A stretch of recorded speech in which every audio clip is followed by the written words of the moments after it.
Hello दोस्तों, तो कैसे हैं आप सब। आशा करता हूँ कि आप सब अच्छे होंगे। स्टडी बहुत ही बेहतरीन तरीके से चल रही है दोस्तों। आप सबके फ्रेंड्स डिमांड फ्रेंड्स ये वीडियो लाएंगे दोस्तों। बहुत सारे बच्चे कमेंट किया रहा था दोस्तों कि सर क्लास 12 फिजिक्स जो चैप्टर नंबर 1 है इलेक्ट्रोस्टैटिक्स का पूरा ओवरऑल न्यूमेरिकल फार्मूला का वीडियो लाया जाए।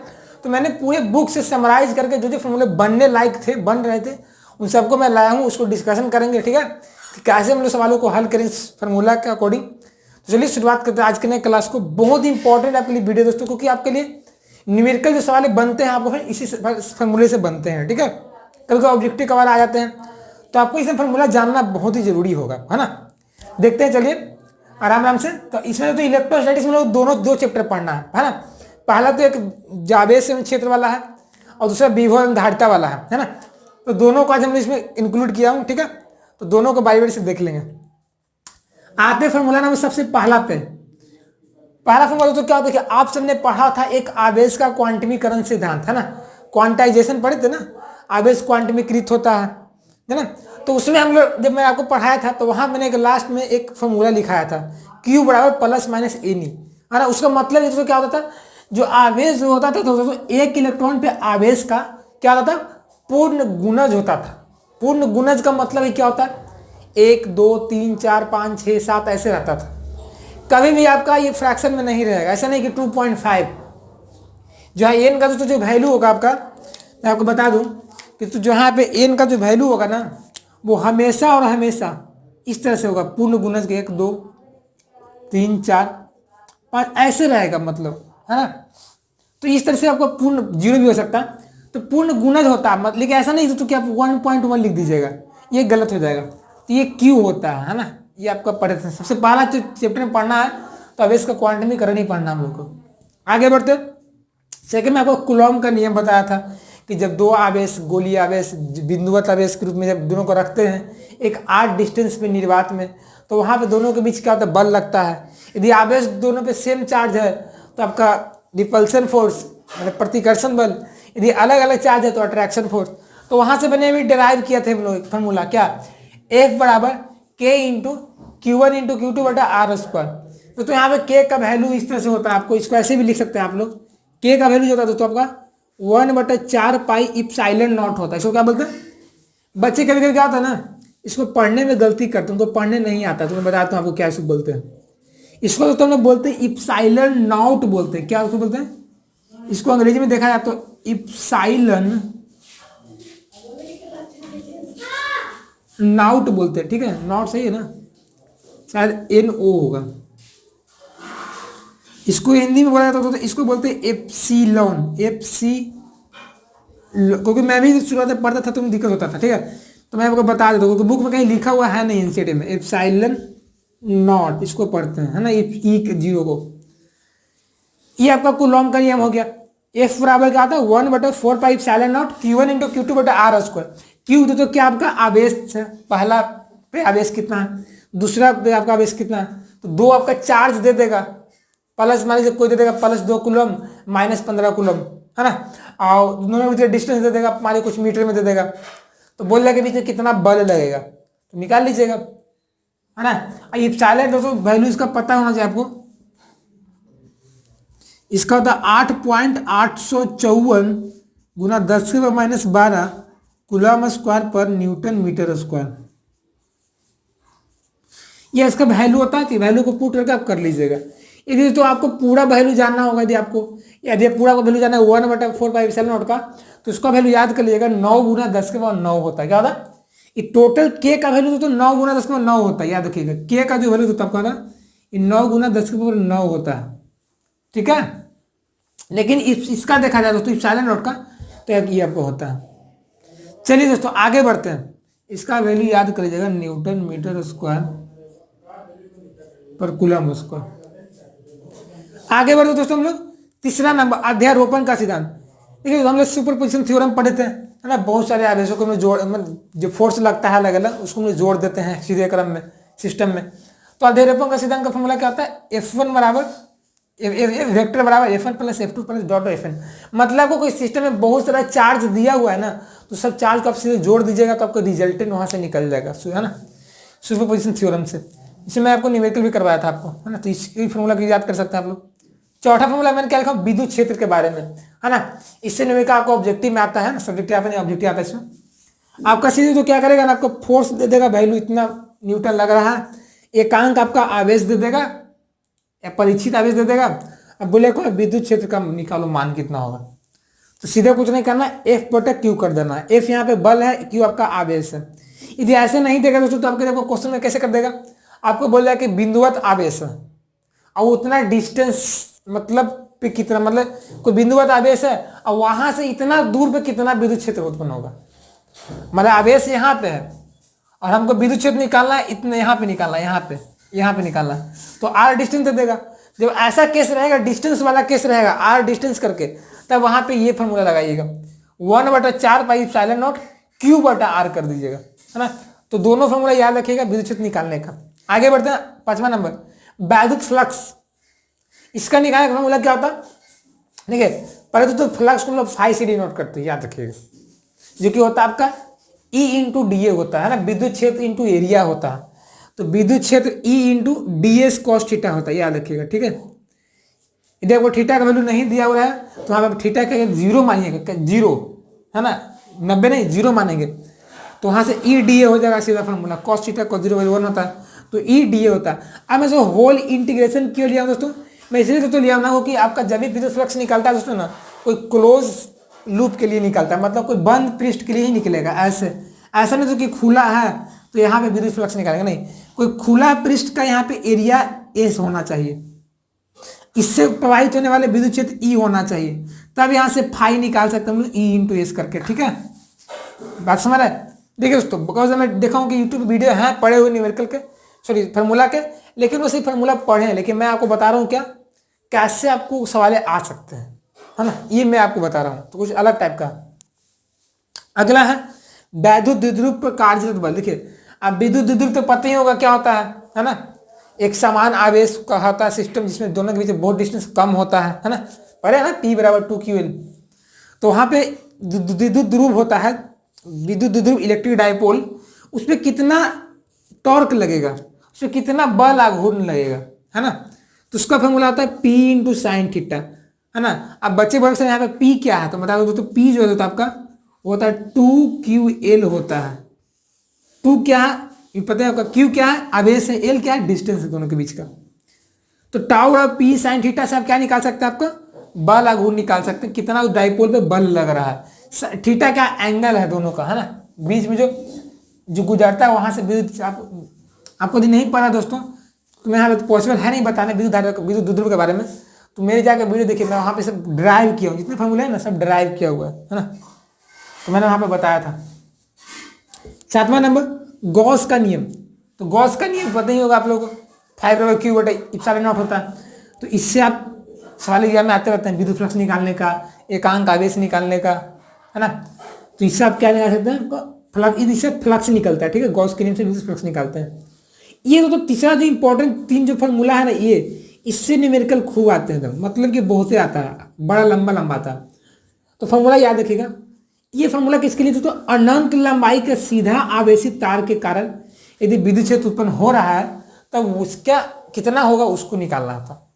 मान लीजिए कोई बहुत अनंत लंबाई का एक आवेशित लंबा तार है ना, चालक तार है, और उस पर बोल देगा कि चालक तार से इतना डिस्टेंस पे कितना विद्युत क्षेत्र की तीव्रता होगा। जैसे मेरा मार्कर ही, जैसे मान लीजिए ये मेरा लंबा तार है, अब इससे यहाँ पे कितना डिस्टेंस पे विद्युत क्षेत्र की तीव्रता होगा, मतलब कितना होगा, तो वो हम लोग इस फॉर्मूला से निकालते हैं। λ/2πε0 r होता है। आर पता है डिस्टेंस उस वहाँ से, मतलब उसके लंबे चालक तार के सतह से।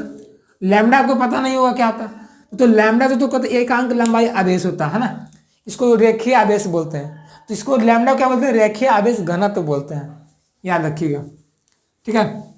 लैम्डा तो निकलता है कैसे, लैम्डा तो निकलता है Q/L से निकलता है। कैसे निकलता है, Q/L से निकलता है। इसको नोट कर लिए, देखिए मैं यहाँ पे इसको नोट कर लीजिए पहले आप लोग। देखिए लैम्डा तो जो होता है ना आपका, वो आपका Q/L होता है, याद रखिएगा। लैम्डा को बोलते हैं रेखीय आवेश घनत्व बोलते हैं। अगला है अनंत लंबाई के समतल चादर के कारण विद्युत क्षेत्र का तीव्रता। तो सीधा σ/2 ε0 होता है। सिग्मा तो क्या होता है, सीमा तो होता है पृष्ठीय आवेश घनत्व होता है, ये इसका फॉर्मूला होता है Q/A होता है। अगर दोस्तों तीसरा नंबर आवेशीय खोखला गोला के कारण विद्युत क्षेत्र क्या होता है, तो सीधा याद रखिएगा E बराबर 1/4π0 Q/RQ होता है। ठीक है, ये आपका आवेशित खोखला गोला का कारण हो गया। आर दोस्तों क्या, आर आपका डिस्टेंस है, खोखला गोला का है ना, वहां से कितना, उसका रेडियस बोल सकते हैं, रेडियस। इधर पर सतह पे निकालना है तो आपका रेडियस हो जाएगा।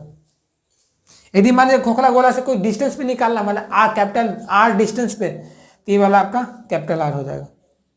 लेकिन सतह पे निकालना होगा तो ये स्मॉल आर होगा, जो कि उसका रेडियस के बराबर होगा।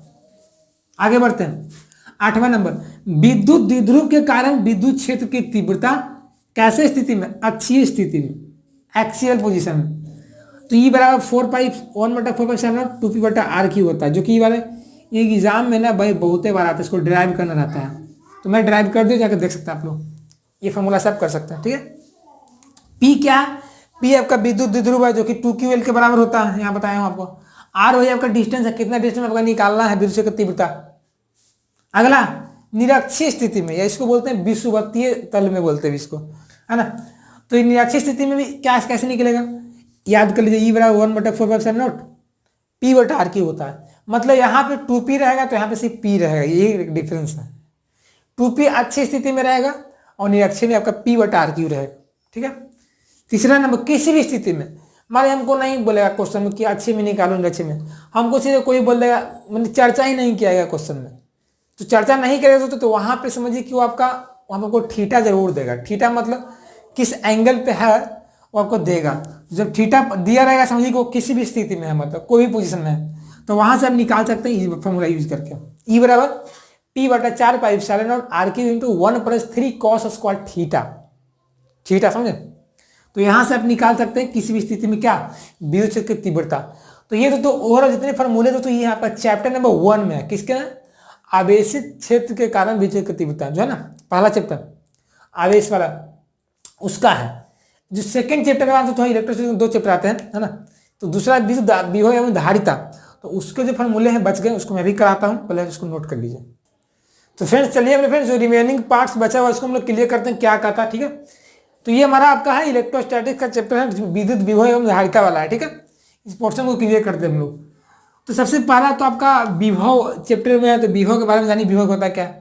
तो इसका फॉर्मूला बहुत सिंपल फॉर्मूला जो आपको 10th में पढ़े, कार्य बटा आवेश होता है ना। एकांक, एक जो किसी भी मतलब एकांक आवेश को एक स्थान से दूसरे ले जाने में जो कार्य करना पड़ता है, वर्क डन होता है, वही वर्क डन आपका पोटेंशियल डिफरेंस कहलाता है, या आप इलेक्ट्रिक पोटेंशियल बोल सकते हैं, विभव बोल सकते हैं। तो ये आज सीधा याद कर लीजिएगा, W/Q। मैं सिर्फ थोड़ा इसलिए बता दूँ बेसिक तो क्योंकि कल क्या होता है हमें बेसिक्स वाले आ जाते हैं, अब बच्चे गलती कर जाते हैं, तो थोड़ा बहुत ओवरव्यू रखिए, है ना। तो V बराबर क्या होता है, W/Q होता है। अगला अब आता स्टार्ट होता है मेन हम लोग का, एकल बिंदु आवेश के कारण विभव। मान लीजिए तो आपको सवाल फ्रेंड्स ऐसा दे दे कि एक पॉइंट है, उस पॉइंट पे इतना चार्ज है, उस चार्ज के कारण उससे इतना डिस्टेंस पे कितना इलेक्ट्रिक पोटेंशियल जनरेट होगा, कितना इलेक्ट्रिक पोटेंशियल का वैल्यू होगा, तब वहां पे कैसे निकालेंगे। तो वहां पे निकालने का फॉर्मूला ये होता है, V बराबर 1/4π0 Q/R होता है ना। पता ही होगा कि ε0 क्या होता है, जो मैंने बताया ना, विद्युतशीलता, निर्वात की विद्युतशीलता, परावैद्युतांक। Q क्या होता है, तो Q आवेश होता है, R क्या होता है, डिस्टेंस होता है ना। इससे आप निकाल सकते हैं, निकाल लीजिएगा आराम से। इसके बाद तो आगे बढ़ते हैं, आता सवाल के विद्युत द्विध्रुव के कारण किसी बिंदु पर विद्युत विभव। अब यहां पे आता है विद्युत द्विध्रुव के कारण। विद्युत द्विध्रुव पता ही होगा आपका, P बराबर क्या होता है, मैंने बताया था ना, P बराबर 2QL होता है। तो इसके कारण क्या होगा भाई, तो 1/4π0 P cos θ/R² होता है। क्या होता है, P cos θ/R² होता है, याद कर लीजिएगा। ठीक है, अब दोस्तों आपका बोल दे अच्छी स्थिति में तो cos 0 हो जाएगा, निरक्षीय में बोल देगा तो cos 90 के बाद 0 यानी कि पूरा 0 हो जाएगा, है ना। तो ये जो सवाल जो आपका तो किसी भी स्थिति में है, यदि आपका अच्छी स्थिति में बोलेगा ना तो यहाँ पे थीटा वैल्यू 0 रखिएगा, क्योंकि एक्सिस का मतलब आज से 0 डिग्री एंगल बनाएगा। लेकिन निरक्षीय मतलब परपेंडिकुलर मतलब 90 डिग्री, और cos 90 के बाद 0 होता है। तो आपसे कोई सवाल पूछ दे कि विद्युत द्विध्रुव जो होगा निरक्षीय स्थिति में क्या होगा, तो कोई फॉर्मूला नहीं होता, 0 होता है। सीधा 0। आपको निरक्षीय स्थिति में कितना भी आवेश दे दे, है ना, जीगा मेगा कुछ भी, आपका वहां पे विभव 0 होगा, है ना, आर डिस्टेंस। क्यों? क्योंकि 90 cos 90 0। आगे बढ़ते हैं। आवेशों के समूह के कारण विद्युत विभव कितना निकलेगा? ये तो हम लोग निकाल रहे हैं, एक आवेश के कारण निकाल रहे हैं। यदि आवेश का बहुत सारा एक सिस्टम बना हो, सिस्टम समझते हैं ना, सिस्टम, तो सिस्टम यदि बना हो किसी चार्ज का, तो सिस्टम के कारण कितना जनरेट होगा पोटेंशियल, उसको हम कैसे निकालेंगे? तो उसका फॉर्मूला कुछ नहीं होता है, सबको क्या करना है, जोड़ देना है। मान लीजिए जैसे रूम में मान लीजिए 5 आवेश है, 4 आवेश है, 4 कॉर्नर में, 5 एक बीच में, 4 कॉर्नर पे, एक बीच में जहां पे ट्राइपॉड रखा हुआ है, तो वहां से निकालना है मुझे आवेश। कैसे निकालेंगे? 4 आवेश है, चारों आवेश का जहां पे निकालना है उस पॉइंट से सबका डिस्टेंस बटा आवेश बटा डिस्टेंस प्लस आवेश बटा डिस्टेंस प्लस आवेश बटा डिस्टेंस इंटू में 1/4πε0। तो ये फॉर्मूला समझे बात को? ये बहुत सारे मैं देखा हूँ टीचर लोग नहीं बताए हैं, ठीक है, तो ये मैं बता दूँ आपको, इससे निकाल सकते हैं आप लोग, उस वाली से आता है। तो वही है क्यू आई बटा आर वन, मतलब है Q1 बटा R1 प्लस Q2 बटा R2 प्लस Q3 बटा R3, ये इसका मतलब ये होता है। तो जोड़ दीजिएगा, आपका निकल जाएगा चार्ज यहाँ पे पोटेंशियल। अगला E बराबर माइनस dV बटा dr, ये होता क्या भैया? ये कुछ होता नहीं है, इससे न्यूमेरिकल आता भी नहीं है। इससे आता क्या, आपका बोल देगा कि रिलेशन बताओ, विद्युत क्षेत्र और विभव में रिलेशन बताओ, तो यही होता है, E बराबर माइनस में dV बटा dr होता है ना। क्या होता है? E बराबर माइनस dV बटा dr होता है। आगे बढ़ते हैं। अगला, विद्युत क्षेत्र में स्थित विद्युत द्विध्रुव के कारण स्थिति ऊर्जा, मतलब कितना उसमें ऊर्जा संचित होता है, कितना ऊर्जा उसमें स्टोर रहता है। आप तो पता हो कोई भी चीज को रखेंगे विद्युत क्षेत्र में तो उसमें ऊर्जा तो स्टोर होगा ना भाई, क्योंकि उस पर काम किया जाता है, वर्कडन होता है विद्युत क्षेत्र के द्वारा, उसको घुमाया वगैरह जाता है। तो वहां पे P cos थीटा से आप निकाल ले सकते हैं ऊर्जा कम, है ना। अब आपको तो वहां पे एंगल दे देगा, बोल रहा है कि विद्युत द्विध्रुव जो है विद्युत क्षेत्र के साथ इतना डिग्री का एंगल बनाता है, और इतना विद्युत द्विध्रुव इतना कूलम मीटर का द्विध्रुव है, तो बताओ कितना होगा। तो आपका सारा डाटा दिया रहेगा, क्वेश्चन का बना लीजिएगा, ठीक है, कोई दिक्कत है नहीं ना। चलिए आगे बढ़ते हैं। धारिता, धारिता बहुत इंपॉर्टेंट चीज है, इसे याद में आते रहता सवाल। तो बोला धारिता का फॉर्मूला क्या होगा भाई? तो Q बटा V होता है, आवेश बटा विभव। अगला, समानांतर पट संधारित्र, संधारित्र में तो क्या होता है ना, संधारित्र को हम लोग क्या बोलते हैं अंग्रेजी में बताइए? कैपेसिटर बोलते हैं ना, कैपेसिटर। तो एक इसमें तो क्या होता है ना, इसमें हम लोग आवेश को स्टोर करते हैं, आवेश को, चार्ज को ना इसमें स्टोर किया जाता है बिना एनर्जी, बिना लॉस को, हाँ, तो बिना आवेश की क्षति पहुंचाए हुए हम लोग आवेश को स्टोर करते हैं। आप लोग घर में पंखा वगैरह देखोगे ना, उसमें चार्ज स्टोर रहता है ना। तो ये आपका संधारित्र जो हो गया, तो आपका कैपेसिटर हो गया आपका, उसमें कितना, उसका धारिता कैसे निकालेंगे? तो फॉर्मूला का होता है दोस्तों epsilon not into epsilon r into A by d. अब बोले कि ए दोस्तों क्या, तो ये दोस्तों समानांतर पट संधारित्र का क्षेत्रफल है, मतलब कितना उसका क्षेत्रफल है ना प्लेट का, वो आपका ये क्षेत्रफल हो जाएगा। डी दोस्तों आपका, तो यहां मैं लिखता हूं, ए क्या दोस्तों आपका क्षेत्रफल पट्टिका का, डी दोस्तों क्या दोस्तों, दूरी, किसके बीच का दूरी, दोनों पट्टिका के बीच। अब समानांतर का मतलब जान ही जाते हो आप लोग, पैरेलल, मतलब दो को प्लेट को ऐसे ऐसे रख दीजिएगा, तो यदि यहाँ पे आपका बन जाता है। यदि आपको सब पढ़ना है ना डिटेल में, तो मेरे चैनल पे जाइए, पूरा डिटेल में दिया गया। यहाँ पे खास टॉपिक है, तो वहाँ पे तो आप डिस्कशन करना बनता नहीं है, तो मैं प्रूव किया हूँ, ठीक है, सब डाला हुआ मेरे चैनल वीडियो। तो यहाँ से हम निकाल सकते हैं इप्सिलॉन नॉट का, तो पता है इप्सिलॉन आर क्या होता है। तो क्या बोल रहा है क्वेश्चन में ना, कि दो पट्टिका है, उसके बीच में ना इतना प्राबद्धतांक वाले माध्यम है, तो वहां इप्सिलॉन आर का वैल्यू को डालना पड़ेगा। कोयला है, पानी है, एयर है, कुछ भी हो उस मतलब नहीं है, कोई धातु ही हो, तो उसके लिए आपको इप्सिलॉन आर का वैल्यू रखना पड़ेगा, तब वहां से निकलेगा।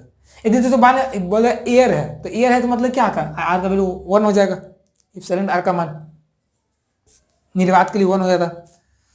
अगला, संधारित्र को श्रेणी क्रम संबंध, तो संधारित्र मतलब कैपेसिटर को हम लोग जोड़ना है, मतलब श्रेणी क्रम में, तो कैसे जोड़ेंगे, इसका फॉर्मूला याद रखिएगा, 1/c बराबर 1/c1 plus 1/c2 plus 1/c3 dot dot. ये थोड़ा सा उल्टा होता है दोस्तों, जो 10th में पढ़े थे ना रेसिस्टेंस वाला, ये उससे उल्टा होता है, ठीक है, उल्टा हम लोग जोड़ते हैं इसको। लेकिन वही समानांतर में है ना, तो सीधा जोड़ देते हैं, सीधा। कोई दिक्कत? है ना।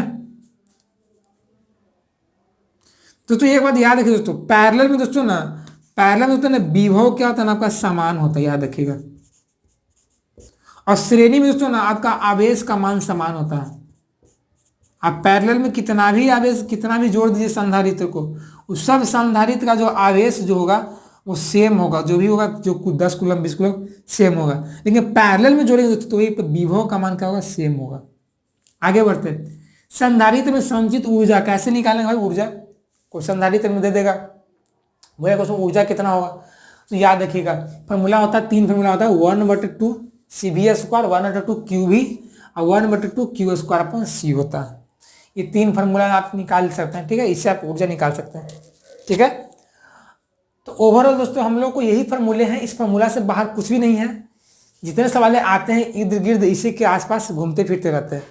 तो मैंने फार्मूला इसलिए लाया, बच्चे का डिमांड आ रहा था कि सर एक वीडियो में समराइज करके ले आइए जाए, ताकि हम लोग को आसानी और सहूलियत पड़े, हाँ, क्वेश्चनों को बनाने में और चैप्टर को समझने में।